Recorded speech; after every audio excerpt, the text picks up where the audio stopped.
ရားကျောင်းလာတာနဲ့ရှိသမျှဆယ်ဖို့တပုတ်ကိုလာချက်ဟာဘုရားကျောင်းလာတာဒုက္ခပဲ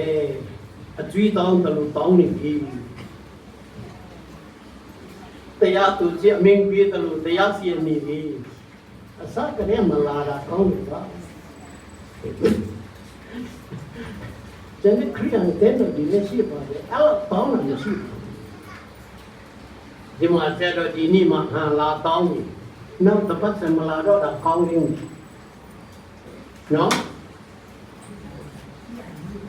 နောက်တစ်ပတ်စမျက်နှာမကက်တော့ဘူးပြုတ်လို့အခုလည်းအမင်းနော်လာမြတ်ပတ်လက်ချစ်တဲ့နေ့မလာနေတော့ဆရာကဥပဒေမူကျင်းကလောပြောနေနိုင်ငံတော်ရဲ့ခြေခံဥပဒေမဟုတ်လို့ဘယ်သူမှတရားစွဲလို့ရမှာမဟုတ်ဘူးပဲဆရာကနာချင်းမြောက်မှာမဟုတ်မလိုက်နိုင်ရင်ချင်းမြောက်မှာမဟုတ်လိုက်နိုင်ရင်ချင်းမြောက်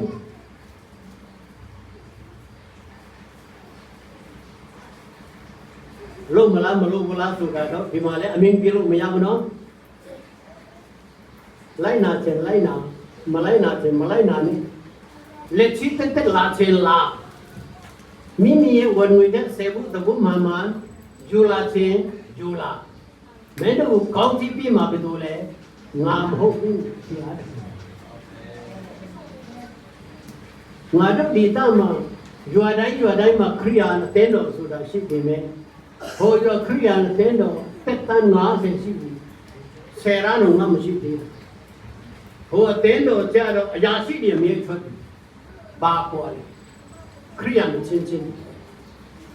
လက်ပြီးအသက်ရှင်မှုပေါ်တယ်ဒီမှာတကယ်ကောင်းလို့စစ်တဲ့တင်းတော်မှာပါဝင်တဲ့ဓမ္မမေ့ဆွေအားလုံးနှစ်ဒီလာဒီကြာလာတာနဲ့အများဆရာကောင်းကြီးတော်အမြဲတော့မပြောလို့ပါဘူးသစိတ်တရီတာအနည်းငယ်စီတော့ခံစားတဲ့ယုံကြည်မှုဖြစ်စီခြင်းတဘောအရာပါဝင်လိုက်လို့ဘာမှဖြစ်မှာမဟုတ်ဘူးလက်တွေ့မပါတဲ့ခရိယာအနည်းစနစ်ကြာလာတော့လေဘာပါလာမှာလဲ20ကြာတော့ဘာမှဖြစ်မှာမဟုတ်ဂျူဘီလီ golden jubilee ဆိုတဲ့နှစ်ပေါင်း50ကြာလာတော့ဘာမှဖြစ်မှာ